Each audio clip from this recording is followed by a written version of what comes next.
Recently, I went to Itasa. Yeah, the mining area. The mining area. That's our local government. Yes, you've been there. Several times. What did you see and what did you notice? Oyo State is sitting on so many mineral resources, just like most other states in Nigeria. And there's a problem with our mining law, just like we're having in the electricity law.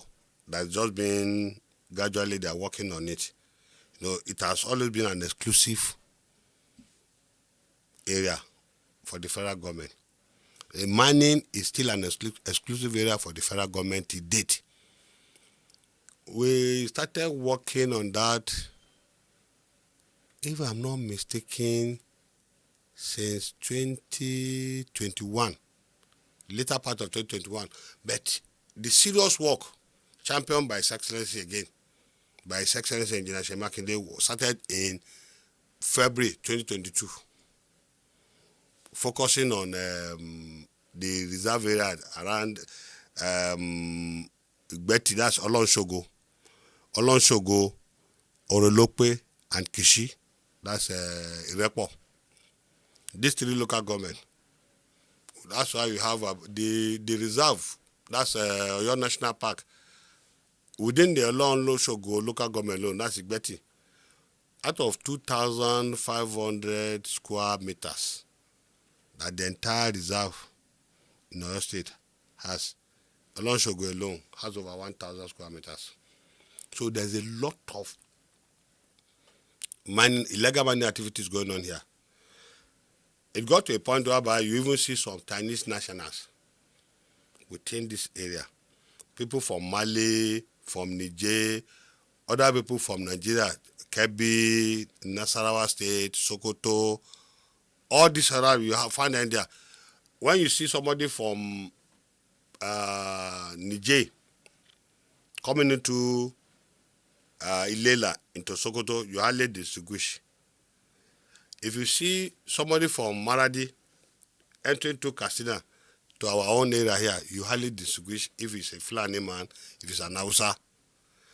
If you are if you are grounded around that area, around the dialect, the type of Hausa they speak around Sokoto, that's why you can distinguish that, okay, this man must be around Sokoto area. It's different from somebody coming from Zara, for instance.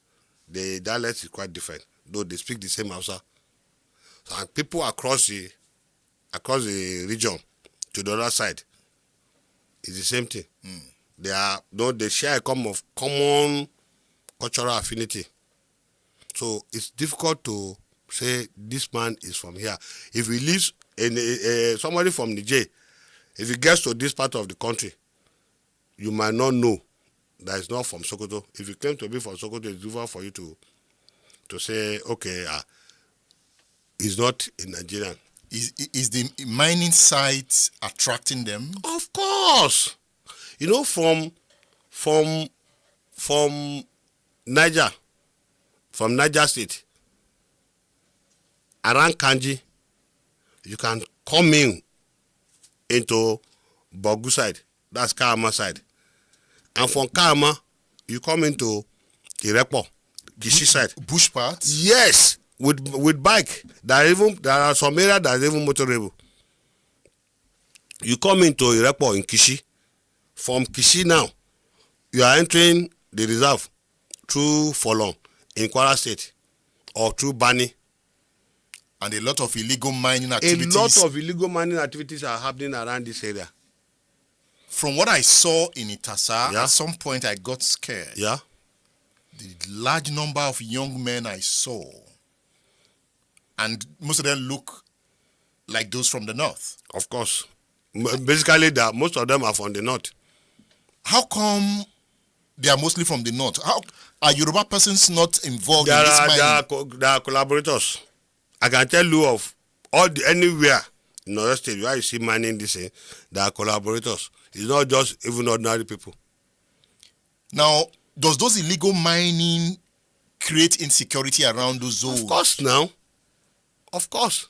they will create insecurity, because you know that this is a place that it's like ungoverned spaces. There's no any presence of government there. Yes. So they are the Lord on their own. I know that we all say that nature will always find a way. You understand me? It avoids vacuum.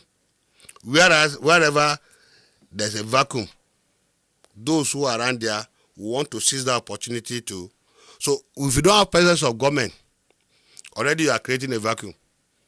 Those who feel that they are the Lord in this area, what do you think they will do? They will take over that area and want to play the role of government. And what is government? The element of that to coerce. That means they will displace the local community. They might not really displace the local community, but they will take over as a Lord.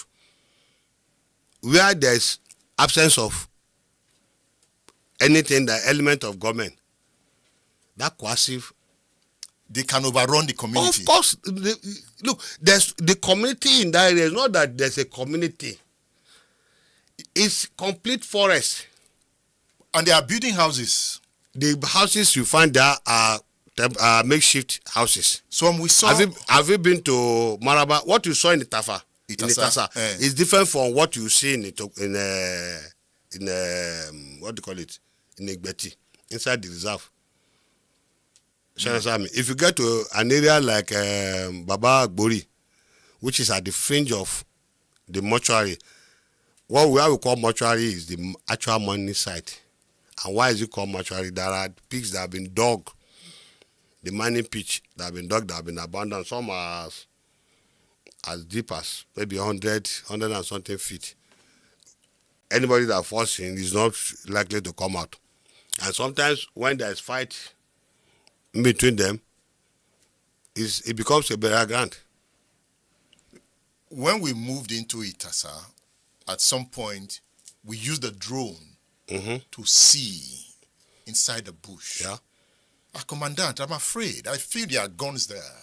There will be guns. That's what I'm telling you. What do you think they will use to enforce their will on the people in that area? Like, if you have like, let's say you have 500 people in Itasa now, somebody will want to be the leader, who will call the shot. That, okay, this is what I want you to do. Because there is something coming in. So there must be somebody that will call the shot, who will do the regulation, who will put in the rules. Where there is dispute, he has the mechanism to settle the dispute. You understand me? So such people, they won't do it ordinarily. They need something to enforce it. And in most cases, when they get to a certain area, certain stage, they will have to recruit full soldiers, because as that area, as it's expanding, the territory becomes large for them now to control on their own. They need more hand. They will have full soldiers. Because we are moving into it, as my mind was saying, look at ungoverned space. Look at an ungoverned space. Yes. Wide expanse of land. Young men were just coming out from different corners. I know that from that area, you can go to Benin Republic. I was told. You can go to Oyo State. You can even come to Shaki. And once you can get to Shaki, that means you can access another state. You can access another country. What is Amotekun doing about this? It's not enough for Amotekun alone. It's not enough. Look at the entire Oyo State. It's almost the size of Belgium. In fact, it's the size of Belgium, not almost. It's the size of Belgium. Oyo State is more than the entire southeastern region, the 5 states. What can 2,500 people? And look at the challenges. We are not armed appropriately. What are we carrying? Pump action. What is the range? What are the bandits carrying? What is the range? The bandit can stay and fire for effect 400 meters, 500 meters away. with our own, the best you can do is for close quarter battle, you have to move close, maybe 75 meters, 100 meters, depending on the firearm's ability and the type of cartridge he's using again. So these are some of the challenges. And we're expected to go and confront, and we are doing it. And But to say that Amotekun will take over the whole Oyo State is not enough. And if you look at it now, we are not supposed to be in the city. Are you aware of that? Go and check our law. It was the vacuum created as a result of SARS that brought us into the city. Now, we do Amotekun from the city and see what's going to happen. Check our law. We are supposed to be on, like what you see on the Lagos-Ibadan Express. Yes, our law empowers us to do that. Dominate the forest. And empower us to do that. But being within the metropolis. But you are not dominating those forests in Itasa. How many forests do you have in Oyo State? Itasa is just one. I can take you to Egbeti. What you see there is more than what you see in Itasa. Itasa just one small community. What you are witnessing there is they have been there for over a decade. Yes. They've been there for over a decade. So it's not something recent. That of Olayanju I'm telling you now is less than a decade, and you have over 10,000 people there. You know, they own that area. They own it. Yeah, of course.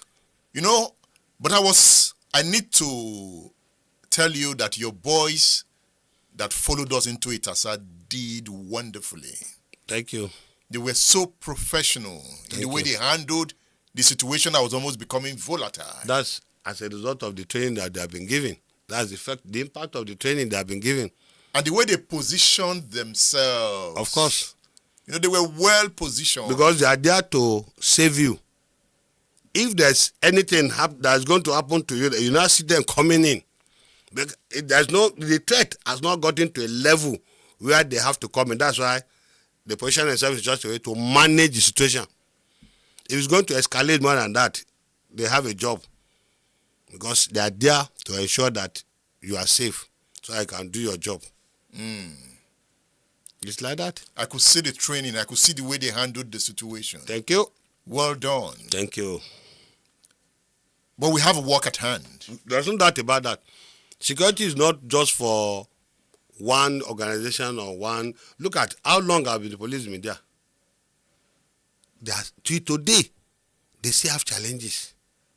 And people are not even looking towards that side. Okay, what are the challenges of these people?